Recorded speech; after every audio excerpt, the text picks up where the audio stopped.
Morning, ayan mga lods, magluluto tayo ngayon ng chop suey. So ayan, pinapalambot na natin yung ating karning manok, yun ang ating ilalagay ngayon. Ginisa natin, ayan, pinapalambot na, and then yung ating gulay naka-ready na.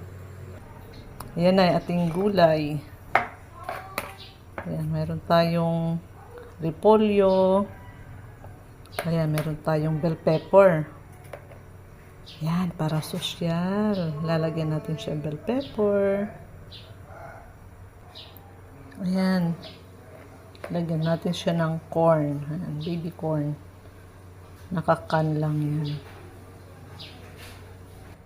Ayan, then lalagyan natin ng carrots. Ayan, mayroong carrots, may repolyo, may green bell pepper, may corn. So, ayan na, wait na lang natin lumambot. And then, lagyan na natin yung gulay. Mga darling, nilagay na natin yung ating veggies. So, ayan na yung ating chop suey. Ayan, nilagyan natin yan ng harina pampalapot. Ayan, sarap ng amoy. Amoy sili. Ayan yung ating bell pepper. Ayan, ilang sandali na lang. Luluto na tapan.